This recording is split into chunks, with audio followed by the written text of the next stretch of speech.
ጤና ይስጥልን የከበረ ሰላምታችን በመላው ዓለም ሆናችሁ ቃል ስፖርት ዩቲዩብ ቻናላችንን ለምትከታተሉ ውድ አድማጮቻችን ይድረስ ብለናል። ከሀገር ቤት እስከ ባህር ማዶ እንደ ሁልጊዜው ዛሬም በርከት ያሉ ስፖርታዊ ጥንቅሮችን ይዘንላችሁ መጥተናል። በቅደም ተከተል እያጋራናችሁ ቆይታ ስናደርግ እናንተ ደግሞ ለአብሮነት ቆይታችሁ ላይክ እያረጋችሁ እንድታበረታቱን እንደ ሁልጊዜው ዛሬም በትህትና ጠየቅን። በዚህኛውም ጥንቅራችን የተወሰኑ ሀገር ቤት መረጃን ይዘናል። ግን ዛሬ በሀገር ቤት ለየት ያለ ነገር ተመልክተናል። በምስል ጭምር እናጋራችኋለን። የተመለከትነውን ክስተት በባህር ማዶ ወጣ ስንል የዝውውር መስኮቱ ሊዘጋ ሰዓታት ሲቀሩት ተአምራዊ ዝውውሮችን የሰማናቸው። በተለይም አንዳንድ በዓለም ክለቦች ዋንጫ የሚሳተፉ ክለቦች ዝውውር ለመፈጸም የሄዱበት ርቀት በጣም አነጋጋሪ ነው። በጣም ለየት ያሉ ዝውውሮችን በዚህኛው ስፖርታዊ ጥንቅር እናነሳላችኋለን። ከዛ በተጨማሪም በአውሮፓ ዙሪያ ትልቆቹን ክለቦች ትልቆቹን ተጫዋቾች የተመለከተ ስፖርታዊ ጥንቅርን ይዘናል። በተወዳጁ የእንግሊዝ ፕሪሚየር ሊግ ሲቲ ተጫዋች ማስፈረሙን ይፋ አድርጓል። ከዛ በተጨማሪ ለሪያን ሼርኪ የሚከፍለው ሂሳብ ዝውውር ይፋ ተደርጓል። አዲሱ ፈራሚያቸውን ሪያን አይት ኑሪን በተመለከተ ተጨማሪ መረጃዎችን ይዘናል። ሰማዮቹ ቼልሲዎች በዝውውር መስኮቱ በንቃት እየተሳተፉ የሚገኙት ሌላ የአውሮፓ ክለቦች ውስጥ አንደኛው ነው። ከዝውውር ጋር በተያያዘ ቼልሲ ቤት ሰፋ ያለ መረጃ ስናደርስ ዛሬ አንድ ዝውውር ወዲያ ውድቅ ተደርጎበታል የሚሉ መረጃዎች በስፋት እየወጡ ይገኛሉ። ለማንኛውም ቼልሲ ቤት አዲስ ዝውውር መረጃ አለን። የቼልሲ ደጋፊዎች ጠብቁን። የቡድን ዜናችንም እንደተጠበቀ ነው። ሊቨርፑል ተጫዋች የማስፈረሙ ጉዳይ የጊዜ ሂደት ብሎታል ፋብሪዚዮ ሮማኖ። ነገር ግን ሊቨርፑል በሁለተኛው የዝውውር መስኮት ላይ የማስፈረም እድላቸው እጅግ በጣም ሰፊ ነው። ካሁኑ በርካታ ስራዎችን ሰርተዋል። እንደ ቡድን ሊቨርፑል ቤት በርከት ያሉ መረጃዎችን ለሊቨርፑል ደጋፊዎች እንደዚሁ አሰናድተን ይዘን መተናል። በቅደም ተከተል የምናደርሳቸው ይሆናል። አርሰናል ከጆርጂኒዮ ቀጥሎ ሁለተኛውን ከክለቡ የሸኘ ተጫዋች አዲስ ክለብ ተቀላቅሏል። ይህንን ተጫዋች እንነግራችኋለን። ኢታን ንዋኔሪን በተመለከተ ሰፋ ያለ መረጃ ይዘናል። እሱ ራሱ ስለ ማይክል አርቴታ የሚለን ነገር አለ። ኢታን ንዋኔሪ ከቶማስ ፓርቴ ኮንትራት ጋር በተያዘ አርሰናሎች እየተመለከቱት ስለሚገኘው ተከላካይን እንደዚሁም ኮንትራቱ ስለማራዘም ሌላም ተጫዋች እናነሳለን። ዛሬ ለየት ያለው ክስተት ያው የአርሰናል ሴቶች ቡድን በኤምሬትስ እንደሚጫወቱ ነግረናቸዋል። ተጨማሪ መረጃ ለአርሰናል ደጋፊዎች ስናነሳ ቤንጃሚን ሼሽኮ ወደ አርሰናል ከምን ደረሰ ላላችሁ ተጨማሪ መረጃን ይዘናል። የፈረንሳይ ታማኝ የዜና ምንጮች የማንቸስተር ዩናይትድ አዲስ ፈራሚን በተመለከተ በርካታ መረጃን ይዘው ወጥተዋል። ከዛ በተጨማሪ ማንቸስተር ዩናይትድ ብሪያን ምቤሞ፣ ቪክተር ጌኬሬስን በተመለከተ ተጨማሪ መረጃ ስናነሳ ከዩናይትድ የሚለቁ ተጫዋቾችን በተመለከተ ሰፋ ያለ ጥንቅር ይዘናል። ግን ለዩናይትድ ደጋፊዎች በዚሁ አጋጣሚ አንድ ጥያቄ አንስተን እየተወያያችሁበት መረጃዎቹን እናደርሳችሁ። ዩናይትድ ተጫዋቾቹን ለገበያ የሚያቀርብበት ሂሳብና ሌሎች ክለቦች ተጫዋቾችን ለገበያ የሚያቀርቡበትን ሂሳብ ንጻሬ ግን እንዴት አያችሁት? ለአብነት ያክል ጄምስ ጌይንትስ ወደ ቼልሲ ለማምራት የተጠየቀበት ሂሳብና አሌሃንድሮ ጋርናቾ ከዩናይትድ ሊለቅ የተቆረጠበትን ሂሳብ በተመለከተ የዩናይትድ ደጋፊዎች ምልከታችሁን ብታጋሩን ደስ ይለናል። ዩናይትድ ተጫዋቾቹን ሲሸጥ ገንዘቡ ያነሰ አይመስላችሁም ወይ? የግል መልከታችሁን አጋሩን። አጠራጠር ያሉ ስፖርታዊ ጥንቅሮቻችንን ግን ሀገራዊ ጉዳይ በማስቀደም እንጀምር። የኢትዮጵያ ፕሪሚየር ሊግ የ2017 አሸናፊ ኢትዮጵያ መድን ከመቻል ጋር ያደረገውን ጨዋታም 2-0 በሆነ ውጤት ድል አድርጓል። ሁለቱን የኢትዮጵያ መድን ግቦች ወገን የገዛኸኝ 42ኛው ከረፍት መልስ ደግሞ አለን ካይዋን 68ኛው ደቂቃ ላይ ማስቆጠር ችለዋል። የመቻል ተጫዋቾች ታዲያ ለየት ያለ ድርጊት ልክ ከጨዋታው መጀመር በፊት ለአሸናፊው ቡድን እንግዲህ ላረጋገጠው ኢትዮጵያ መድን ተጫዋች የክብር አቀባበል አድርገዋል። ግራና ቀኝ ቆመው እያጨበጨቡ ነው ወደ ሜዳ ያስገቧቸውም። በተወዳጁ የእንግሊዝ ፕሪሚየር ሊግ ይህን ልምድ በስፋት እናውቋለን። መቻል ያለፉትን 8 ጨዋታዎች አልተሸነፉም። በዚህም እንግዲህ ደማቅ የክብር አቀባበል በአዳማ ሳይንስና ቴክኖሎጂ ዩኒቨርሲቲ ስቴዲየም በነበረው ጨዋታ ላይ ተደርጎላቸዋል። ሻምፒዮኑ መድን ነጥቡን 67 ሲያደርስ መቻል በ44 ነጥብ 9ኛ ነው። ቀጣይ እሁድ ኢትዮጵያ መድን ከሀዲያ ሆሳዕና፣ መቻል ከኢትዮ ኤሌክትሪክ ደግሞ ቀጣይ ሳምንት ረቡዕ ጨዋታቸውን የሚያደርጉ ይሆናል። ወደ ባህር ማዶ ስፖርታዊ ጥንቅሮቻችን ደግሞ እንሻገር። ውድ ቤተሰቦቻችን ቃል ስፖርት ላይ ናችሁ። በድጋሚ መልካም ቆይታ። የዝውውር መስኮቱ ሊዘጉ ሰዓታት ሲቀሩት ከሰማናቸው ዝውውሮች ውስጥ አንደኛው የሳውዲ አረቢያው ክለብ አልሂላል ንጎሎ ካንቴን ከአልኢትሃድ ለማስፈረም ድርድር ማድረጋቸው ነበረ።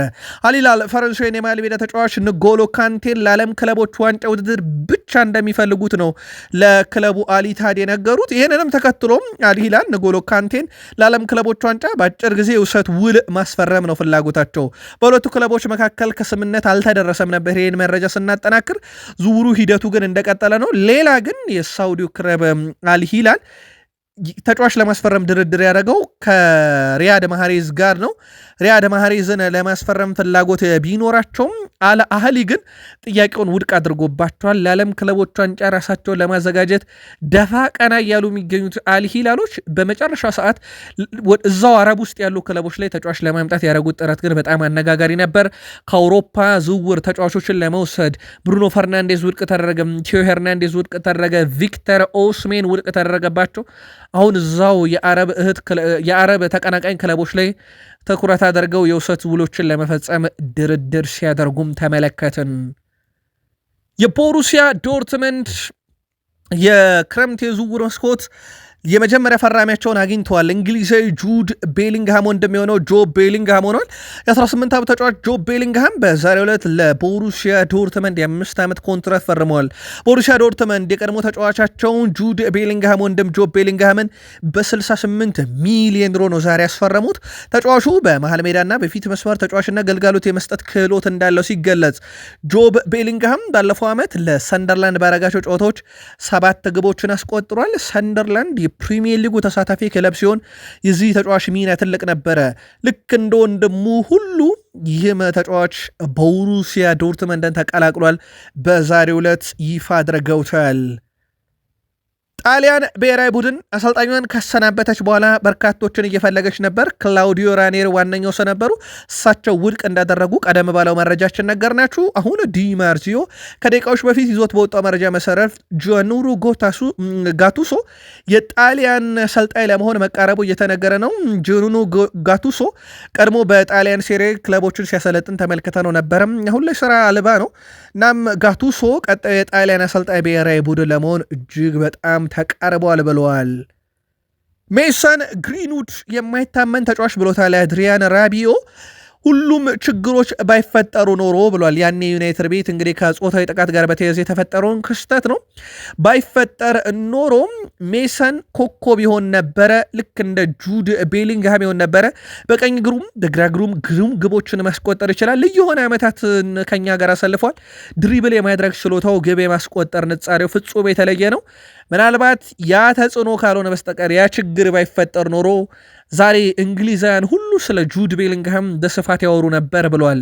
የዩናይትድ ደጋፊዎች ብዙ ከሚቆጩበት ተጫዋቻቸው አንደኛው ሜሰን ግሪንውድ ስለመሆኑ ምንም ጥርጥር የለውም። በኤል ክላሲኮ ጨዋታ ላሚን ያማል ላይ የዘረኝነት ጥቃት ደርሶበት እንደነበረ እናስታውሳለን። ታዲያ በወቅቱ ምርመራ ተከፍቶ እንደነበር ይታወቃል። በኤል ክላሲኮ ጨዋታ ላሚን ያማል ላይ የዘረኝነት ጥቃት ያደረሰው ግለሰብ በፍርድ ቤትም ውሳኔ አግኝቷል።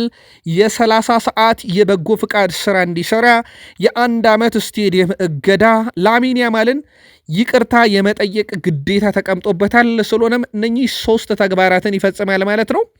በእንግሊዝ ፕሪሚየር ሊግ የዘረኝነት ጥቃት የሚታሰብ አይደለም። ሞር በጣሊያን ሴሪኤ እና በላሊጋ ላይ ከቅርብ ጊዜ ወዲህ ደግሞ በተለይ በላሊጋ በቪኒሽስ ጁኒየር እና በደጋፊዎች መካከል የሚፈጠረውን ሰጣ ገባ ተመልክተናል። አሁን ላይ ታዲያ ከላሚን ያማል ጋር በተያዘም የስፔን እግር ኳስ ፌዴሬሽን እርምጃ ወስዷል። እርምጃው ለሌሎችም ማስተማር ይሆናል። ከዚህ በኋላም ጠንከር ያሉ እርምጃዎች እንወስዳለን፣ ዘረኝነትን አንደግፍም ብለዋል። ላሚን ያማል በኤል ክላሲኮ በሁሉም ጨዋታ በዚህ ዓመት ሪያል ማድሪድን በገጠሙበት ጨዋታ በጣም ወሳኙ ተጫዋች ነበረ። ግቦችን አስቆጥሯል ወይ አሲስት አድርጓል። የጨዋታ ውጤት ለዋጭም ተጫዋች እንደነበረ ይታወቃል። ስፔናዊ ተከላካይ ዲያን ሁይሰን ሪያል ማድሪድ የህይወቴ ክለብ ነው ሲል በትውውቅ ዝግጅቱ ላይ ተናግሯል። ሪያል ማድሪድ ደውሎ ከጠየቀኝ በኋላ ስለ ሌሎች ክለቦች ማሰብ አቁሜ ነበር ብሏል ዲያን ሁይሰን። አክሎም ሪያል ማድሪድ የኔ ክለብ ነው፣ የልጅነቴ ክለብ ነው፣ ብዙ ዓመታት ማሳለፍ ፈልጋለሁ ሲል ተደምጧል። ሪያል ማድሪድ የዓለም ምርጡ ቡድን ነው፣ እዚህ ያለሁት ያለኝን ሁሉ ለመስጠት ነው፣ በጋራ ዋንጫዎች እንደምናሸንፍ ተስፋ አደርጋለሁ ብሏል ዲያን ሁይሰን። ሰርጂዮ ራሞስ ሪያል ማድሪድን በይፋ ተቀላቀልኩበት ቀን መልእክት ልኮልኛል፣ ደስ ብሎኛል፣ እሱ የኔ ትልቅ አርያም ነው ጭምር ማለቱ ይታወሳል። ዶም በማህበራዊ ትስስር ገጹ ላይ ባጋራው መሰረትም በታሪክ ምርጥ የመሃል ተከላካይ ነው፣ በሁሉም መንገድ እንደ እሱ መሆን እፈልጋለሁ፣ ምክንያቱም እሱ በታሪክ ውስጥ በጣም የተሟላ የመሃል ተከላካይ ስለሆነ ሲል ተደምጧል። በዛሬው ዕለት ዲያን ሁይሰን አዲሱ የሪያል ማድሪድ ተጫዋች መሆኑ ተረጋግጧል። በትውውቁ ላይ ንግግር ያደረጉት የሪያል ማድሪድ ፕሬዚዳንት ፍሎሬንቲኖ ፔሬዝ እንኳን ደህና መጣ ብለውታል። ትልቅ ተሰጥኦ ያለው ተጫዋች የተቀበልን ነው፣ በጣም ደስተኞች ነን፣ እዚህ መሆን ህልም ነው፣ ገና በዚህ ዕድሜ ከምርጥ ተከላካዮች አንዱ ሆነሃል ብለውታል ፍሎሬንቲኖ ፔሬዝ። በትውውቁ ላይ የምትመለከተው ማሊያ መስዋዕትነት ነው፣ እስከ መጨረሻው ተስፋ እንደማትቆርጥ ያሳይሃል፣ የሪያል ማድሪድ ደጋፊዎች ጥንካሬውን ይሰጡሃል ብለውታል ፍሎሬንቲኖ ፔሬዝ። ተጫዋቹም በዓለም ክለቦች ዋንጫ ውድድር የ24 ቁጥር መለያ ለብሶ ሪያል ማድሪድን ወክሎ ይፋለማል። ስለሆነም የዓለም ክለቦች ዋንጫን እሱም እንደዚሁም ሌላኛው አዲሱ ፈራሚያቸው ትሬንት አሌክሳንደር አርኖልድ የሚቀላቀል ይሆናል ማለት ነው። በዛሬው ዕለት ሲጠበቅ የነበረው የዲያን ሁይሰን የዝውውር ሂደት በይፋ ተጠናቋል። የላሊጋው ፕሬዚዳንት ዣቪየር ቴባዝ ምን እንዳስገረመኝ ታውቃላችሁ አሉ። እሳቸው ሰሞኑ ያው ሪያል ማድሪድ ላይ ናቸው። ሪያል ማድሪድ የሊጉን ዋንጫ ከተነጠቀ በኋላ በዳኞች ላይ ቅሬታ ለማቅረብ ቪዲዮችን የሚያቀነባብሩትን ነገር እርግፍ አድርገው አቆመዋል ብለዋል። ቲንክ 2 ጨዋታ ሲቀር መሰለኝ ባርሴሎና ዋንጫውን ያረጋገጠውና ከዛ በኋላም እኛም ረፍት አግኝተናል ብለዋል። ሰሞኑን ያው እሳቸው ሪያል ማድሪድም ላይ አንዴ ባርሴሎና ላይ የተፈራረቁ ዘመቻ እንደከፈቱባቸው ይታወቃል። ከሰሞኑ ደግሞ ሪያል ማድሪድ ላይ ነው ዘመቻቸውን የከፈቱት። 36 ዓመቱ ላይ ደርሰዋል። ኢቫን ፔሪሲች እጅግ በጣም አስደናቂ ጊዜ ላይ ይገኛል። ለሀገሩና ለክለቡ የመጨረሻ 8 ጨዋታዎች ላይ 9 ግብ 5 አሲስት በአጠቃላይ በ36 ዓመቱ የመጨረሻ 8 ጨዋታዎች ላይ 14 የግብ አስተዋጽኦ አለው። እጅግ በጣም አስደናቂ ጊዜ ላይ ይገኛል። ያው እግር ኳስን ወደ ማቆሚያ ጊዜው እየደረሰ የመጣ ይመስላል። ኢቫን ፔሪሲች ግን የመጨረሻ 8 ጨዋታዎቹ ፍጹም የተለዩ ናቸው፣ በግብ አስተዋጽኦም ጭምር የታጀቡ ናቸው። በዚህ ሳምንትም ሀገረ ክሮኤሺያ ድል ስታደርግ ሁለቱንም ተከታይ ጨዋታ የግብ አስተዋጽኦ ያበረከተ ተጫዋች ነበረ።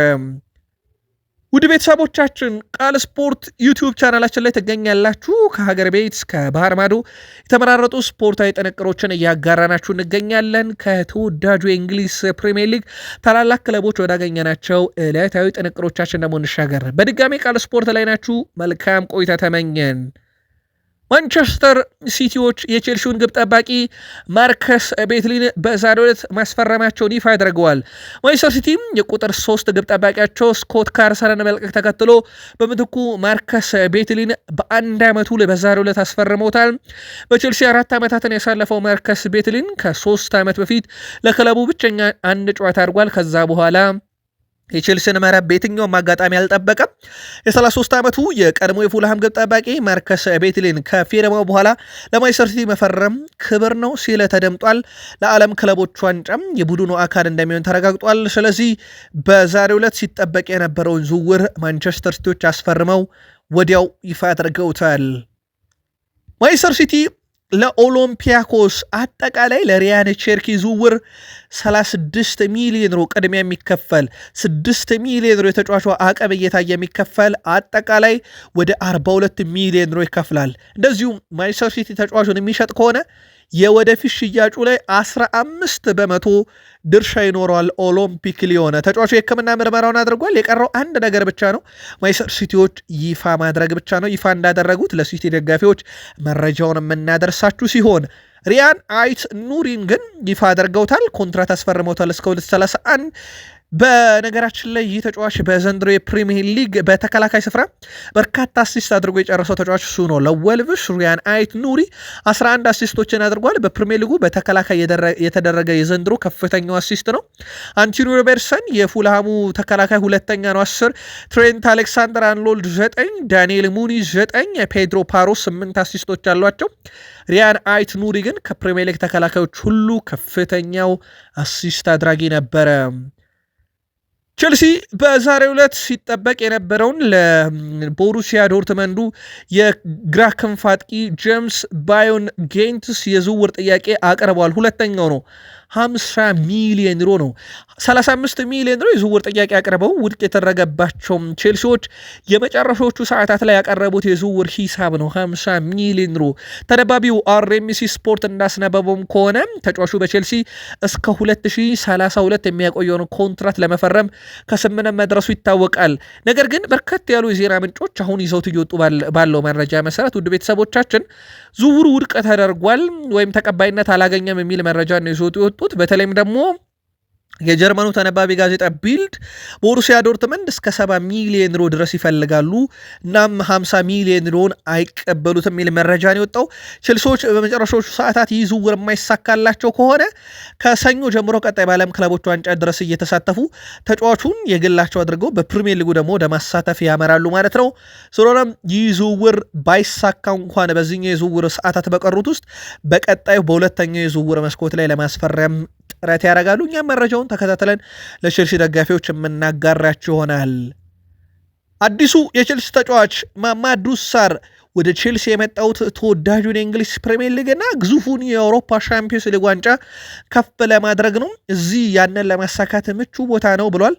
የዘንድሮ የቼልሲ ፈራሚዎች ውስጥ አንደኛው ማማዱ ሳር እንደሆነ ይታወቃል። ቼልሲዎች አንድ ይፋ ያደረጉት ዝውውር አለ። በእርግጥ አስቀድሞ የፈረመ ተጫዋች ነው። ቼልሲ ዳሪዮ ኤሴጎን በ22 ሚሊዮን ዩሮ ከስፖርቲንግ ሊዝበን ማስፈረማቸውን ነው ይፋ ያደረጉት። ዳሪዮ ኤሴጌ በቼልሲ ቤት ዋንጫ ማሸነፍ ፈልጋለሁ፣ ፕሪሚየር ሊግና ሻምፒዮንስ ሊግ ማሸነፍ ፈልጋለሁ። በእርግጥ ቀላል አይሆንም፣ ቢሆንም ግን ወደዚህ የመጣሁት ማሸነፍና ስሜን በታሪክ ውስጥ ለመጻፍ ጭምር ፍላጎት ስላለኝ ነው ሲል ተደምጧል። ስለሆነም አዲሱ የቼልሲ ተጫዋች በመሆን በ22 ሚሊዮን ዩሮ በዛሬው ዕለት በይፋ ክለቡን ተቀላቅሏል።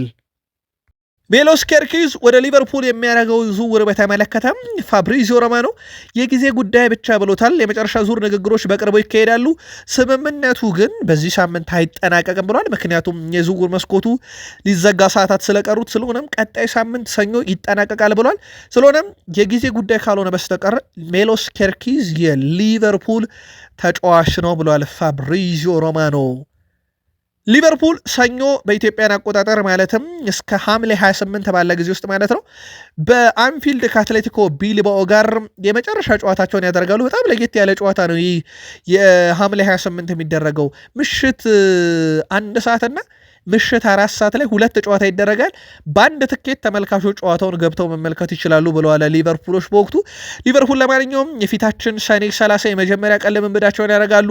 ሐምሌ 16 ከፕሪስተን ኖርዝ ኢንድ ጋር የመጀመሪያ ጨዋታቸውን ያደርጋሉ። ሐምሌ 14 ወደ ኤዥያ ይጓዛሉ። ሐምሌ 19 ከኤስ ሚላን ጋር በሆንግ ኮንግ ይፋለማሉ።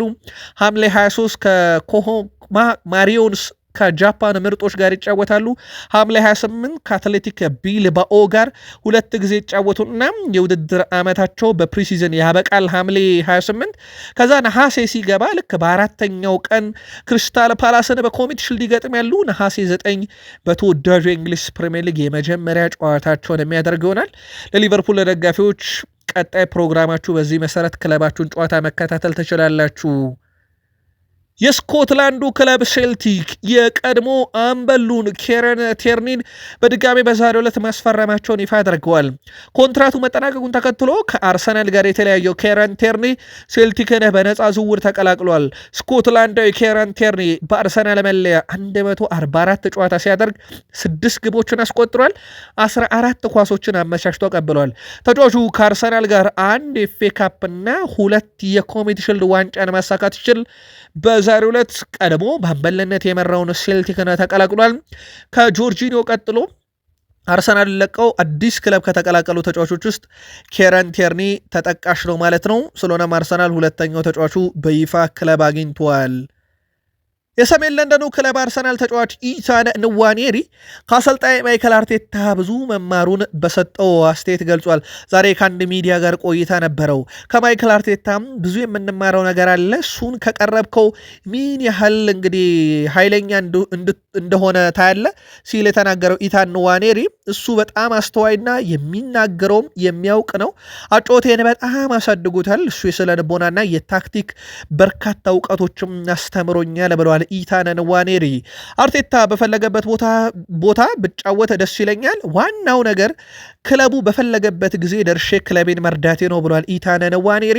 እኔ ራሴን እንደ አማካይ ስፍራ ተጫዋች ያለውም፣ ግን አሰልጣኙ ሌላ ቦታ ተጫወት ካለኝ ያለምንም አመንታት በደስታ የተሰጠኝን ኃላፊነት መወጣት እፈልጋለሁ ብሏል። እንደሚታወቀው ኢታን ንዋኔሪ ሞር የአማካይ ስፍራ ተጫዋች እንደሆነ ይታወቃል። በቡካዮ ሳካ ጉዳት ምክንያት ነበረ ወደዛ ቦታ ተጠግቶ እንዲጫወት የተደረገ ወደ አጥቂ ስፍራ ላይ። ነገር ግን እኔ ሞር የአማካይ ስፍራ ተጫዋች ነኝ፣ ነገር ግን አሰልጣኝ ማይከል አርቴታ እዚህ ቦታ ብትጫወት ካለኝ ዝግጁ ነኝ ብለዋል። በዚህ ዓመት እንግዲህ ሙሉ በጥሩ ጤንነት ላይ ያሳለፈው ቶማስ ፓርቴ ለአርሰናል ሁሉን ነገር ሰጥቷል ማለት ይቻላል። ሜዳ ላይ ሲሆን ያለኝን አቅም በሙሉ ሰጥቼ ስጫወት ነበረ። ባለፉት ዓመታት ጉዳቶች ሲያሰቃዩ ነበር፣ በዚህ ዓመት ግን ጥሩ ስሜቶች ተሰምተውኛል ብለዋል ቶማስ ፓርቴ። ዋናው ነገር በመጫወትበት ቦታ ደስተኛ መሆኔ ነው። የአርሰናል ደጋፊ ነኝ፣ እናም ስለ ወደፊት ሁኔታ ከወኪሌ ጋር በመሆን የማሳውቃችሁ ይሆናል። አሁን ግን በእግር ኳስ መዝናናት እፈልጋለሁ ሲል ተደምጧል። ከአርሰናል ጋር እስከዚህ ሰዓት ድረስ ድርድር እየተደረገ ቢሆንም ነገር ግን ከስምምነት አልተደረሰም። ቶማስ ፓርቴም በቀጣይ ከወኪሌ ጋር ከተነጋገረን በኋላ እልባት እንሰጠዋለን ብለዋል። የድርድሩን ጉዳይ በአርሰናል በኩል በትልቁ ይጠበቃል። የቶማስ ፓርቴ ቆይታ ራሳቸው በተለይ አሰልጣኝ ማይክል አርቴታን ጨምሮ አርሰናል ቡድን ውስጥ የአሰልጣኝ ስታፍ አባላት እንዲቆይ ይፈልጋሉና በቀጣይ ትልቅ ስራ ይሰራበታል ተብሎ የሚጠበቀው ዝውውር ነው። አርሰናል አዲስ ተከላካይ የማስፈረም ፍላጎት አላቸው። በአሁኑ ሰዓት እየተመለከቱ የሚገኙ ተከላካይ ደግሞ የፓላሱን ማርክ ጉዌን ነው።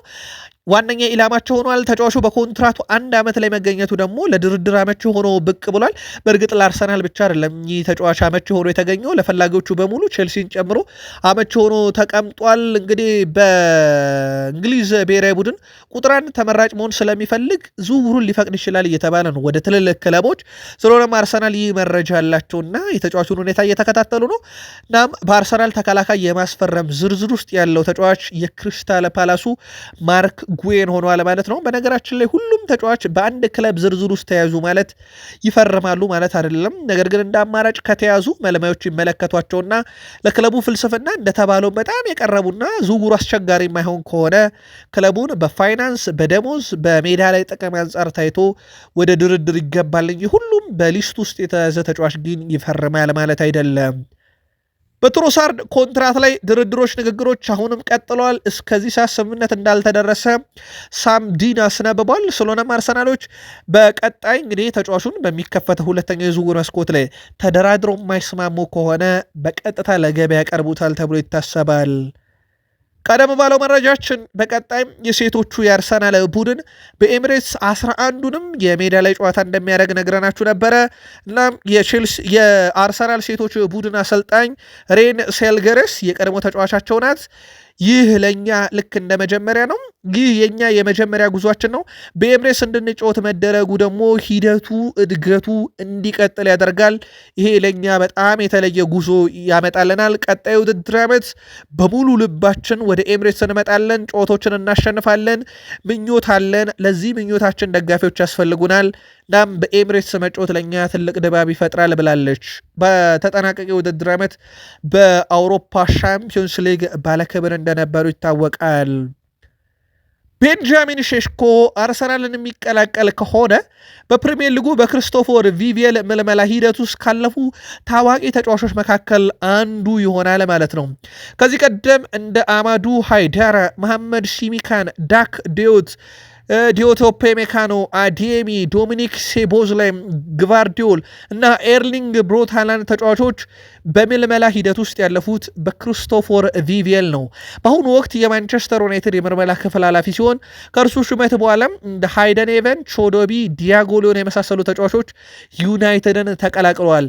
እና በአሁኑ የማንቸስተር ዩናይትድ እንግዲህ ስራ ኃላፊ የምልመላ ኃላፊ በእጩነት ከቀረቡና በአውሮፓ ውስጥ ከነገሱ ተጫዋቾች አንደኛ የሆነው ቤንጃሚን ሼሽኮ የአርሰናል ተጫዋች የመሆኑ ነገር በቀጣይ ሳምንት እልባት ይሰጧል ተብሎ ሲጠበቅ፣ በዚህ ሰዓት ከአርሰናል ጋር ድርድር እያደረገ የሚገኘው ከአውሮፓ ክለቦች ከአርቢ ሌይፕዚግ ጋር ድርድር እያደረገ የሚገኘው ከአውሮፓ ክለቦች አርሰናል ከወደ አረቡን አልሂላል እነ አሊታድ በዚህ ዝርዝር ውስጥ ስማቸው በስፋት እየተነሳ ነው። ግን ተጫዋቹ በአውሮፓ መቆየትን ቅድሚያ እንደሰጠም በማለዳው መረጃችን ነግረናችሁ ነበረ።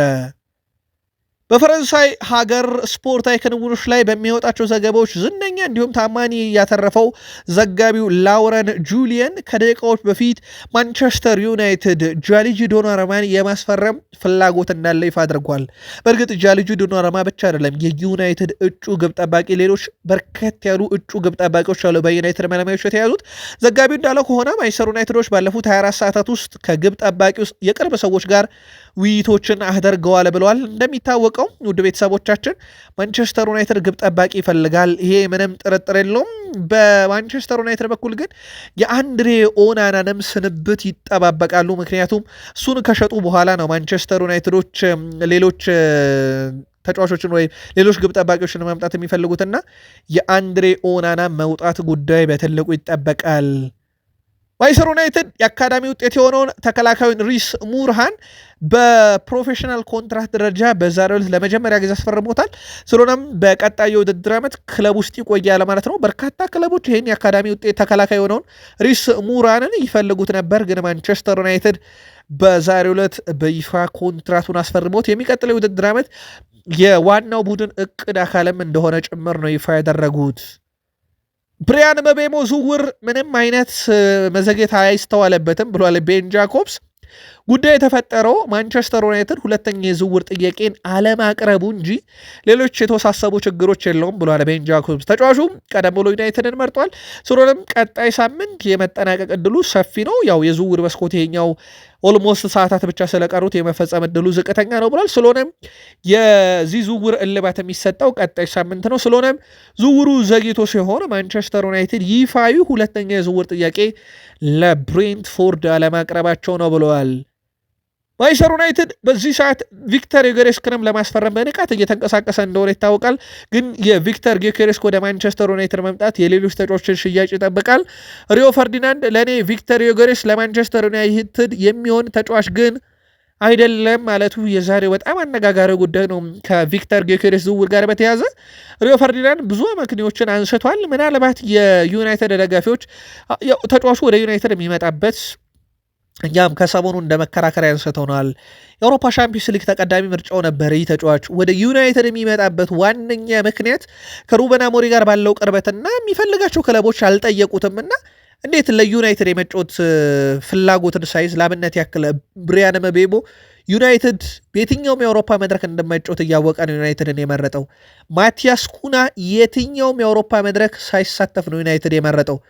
ጌኬሬስክ ግን በዛ አይነት መንገድ አይደለም እና ምናልባት የዩናይትድ ደጋፊዎች እንደዚህ አይነት ተጫዋች ቢመጣ ለዩናይትድ የሚጠቅም ነው ወይ? የግል መልከታችሁን አጋሩን። ሪዮ ፈርዲናንድ ግን በፍጹም የሚጠቅም አይነት ተጫዋች አይደለም ብሏል የቀድሞው የዩናይትድ ሌጀንድ። የዩናይትድ ደጋፊዎች ደግሞ ከዚህ አንጻር የግል መልከታችሁን አጋሩን። ምንም እንኳን ባየር ሌቨርኩሰን አሌሃንድሮ ጋርናቾን ለማስፈረም ፍላጎት ቢኖራቸውም ተጫዋቹ የተለጠፈበት የዝውውር ሂሳብ ግን ዝውውሩን እንዳይገቡበት እያደረገ ነው እየተባለ ነው። ግን መግቢያችን ላይ ለዝውውሩ ማንቸስተር ዩናይትድ የጠየቀው ሂሳብ እና እንደዚሁም ለጄም ጌንትስ የሚጠየቀው ሂሳብ በጣም ልዩነት አለው። በኤሪክ ቴንሃጉ ክለብ በይበልጥ ይፈለጋል። አንቶኒ ደግሞ በተቃራኒው ዩናይትድ ከብራዚል መስመር አጥቂ ዝውውር እስከ 25 ሚሊዮን ፓውንድ ይፈልጋሉ። በማንቸስተር ዩናይትድ በኩል ሁለቱንም መሸጥ እቅዳላቸው፣ ጋርናቾንም አንቶኒ። ግን ለአንቶኒ ቅርብ የሆኑት ኤሪክ ቴን ሃግ ናቸውና ከዩናይትድ ወደ ባየር ሌቨርኩሰን በሚደረገው ዝውውር ላይ ከአሌሃንድሮ ጋርናቾ በላይ ቅድሚያ ይሰጡታል እየተባለ ነው። በቼልሲ በኩል ከጋርናቾ ጋር ስማቸው ቢያያዝም ለጄም ጌንትስ ቅድሚያ መስጠታቸውን ተከትሎ የጋርናቾ ዝውውር የመፈጸሙ ነገር እጅግ በጣም ሊዘገይ ይችላል። ወደ ቼልሲ ምናልባትም ጄምስ ጌንትስን ተሳክቶላቸው ካስፈረሙ ደግሞ ጋርናቾ ወደዛ የማምራቱ ነገር ሊያበቃ ለት ይችላል። ዩናይትድ በይፋ የለቀቁትን ተጫዋች ማን ያስፈርመዋል? በቀጣይ የምንመለከት ይሆናል። የኔ ግምት ኮቢ ሜኖ በማንቸስተር ዩናይትድ እንደሚቆይ ነው ብሏል ቤን ጃኮብስ። ቤን ጃኮብስ በፊት ገጹ ላይ ይዞት በወጣው መረጃ መሰረት ማንቸስተር ዩናይትድ ጋር አዲስ ኮንትራት ይፈራረማል ብዬ ጠብቃለሁ። በተለይም ተጫዋቹ በማንቸስተር ዩናይትድ አካዳሚ እንደማደጉ መጠን ዩናይትድ በጣም ብዙ ትርፍ ካላገኘበት በስተቀር ተጫዋቹን ላይሸጠው ይችላል። በዛ ላይ የመሃል ሜዳ ክፍሉ ላይ ተጫዋች ለማምጣት እየተጠየቁ ያሉት ገንዘብ ትልቅ መሆኑን ተከትሎ ወጣቱን ተጫዋች አሳምኖ ኮንትራት የማራዘም ሂደት ውስጥ ይገባል ብሏል። በእርግጥ ድርድር ላይ ናቸው አለመስማማት እንጂ ቤን ጃኮብስም የመፈረም ሂደቱ እጅግ በጣም ቅርብ ነው ብለዋል። ሌላው ማንቸስተር ዩናይትድ በአማካይ ቦታ ላይ ራሱ አዲስ ተጫዋች ማምጣት ካሻቸው የካዜሜሮን ጉዳይ እልባት መስጠት ይፈልጋሉ ተብሏል። እንደሚታወቀው ካዜሜሮ በማንቸስተር ዩናይትድ ቆይታው እስከዚህ ሰዓት ድረስ እርግጥ እንዳልሆነ ይታወቃል። በብራዚል ብሔራዊ ቡድን ውስጥ ይገኛል። በቀጣይ ቀናት እዚህም ተጫዋች ላይ ከኢንተርናሽናል ብሬኩ በኋላ እልባት ይሰጡበታል ተብሎ ይጠበቃል። ማንቸስተር ዩናይትዶች ግን በቦታው ላይ ተጫዋች ከማምጣታቸው በፊት በራሱ የካዜሜሮ ጉዳይ ላይ እልባት መስጠት ይኖርባቸዋል። ቤን ጃኮብስ መሐመድ ኩዱስን የማስፈረም ፍላጎት ካለው ማንቸስተር ዩናይትድ በወኪሉ በኩል አቅርበው እንደነበረ ተዘግቧል። ግን ዩናይትድ በዚህ ሰዓት ብሪያን ምቤሞ ላይ ትኩረት እንደዚሁም ደግሞ አስቀድሞ ማቲያስ ኩናን ማስፈረሙን ተከትሎ እዚህ ተጫዋች ላይ ፍላጎት እንደሌላቸው ለወኪሉ ይፋ አድርገዋል። ተጫዋቹ ረብጣ ብሮችን የሚጠይቅ ተጫዋች ነውና በተለይም ክለቡ በራሱ ዌስትሃም ዩናይትድ ወደዚህ ዝውውር ደፍሮም ይገባል ተብሎ አይታሰብም። ለማንኛውም የመጨረሻዎቹ ሰዓታት በእንደዚህ አይነት ድራማ የተሞሉ ነበሩ። በባለዳው መረጃችን ላይ ደግሞ የትኞቹ ዝውውሮች ተጠናቀቁ፣ የትኞቹ ክለቦች አስፈረሙ፣ የዓለም ክለቦች ዋንጫን ሲባል ጁን 1 የተከፈተው የዝውውር መስኮት ለየት ያሉ ሁነቶችንም እናደርሳቸዋለን። ተወዳጁ የእንግሊዝ ፕሪሚየር ሊግ ታላላቅ ክለቦች በቀጣይ ሳምንት በሚከፈተው የዝውውር መስኮት ላይ እንደዚሁ በንቃት ይሳተፋሉ ተብሎ ይጠበቃል። ተጨማሪ መረጃዎችን እናሰባስበን ከጥቂት ደቂቃዎች በኋላ እንምጣ። ላይክ አድርጉ፣ አበረታቱ። እኛም ማግኘት ካሳችሁ ሰብስክራይብ አድርጋችሁ የደወል ምልክቱን ተጫኑ። በሀሳብ አስተያየት መስጫ ሳጥናችን ላይም አድራሻችሁን ብታስቀምጡልን መልእክቶችን እንልካለን። የአሁኑን እዚህ ጋር እንቋጭ። ሰናይ ጊዜ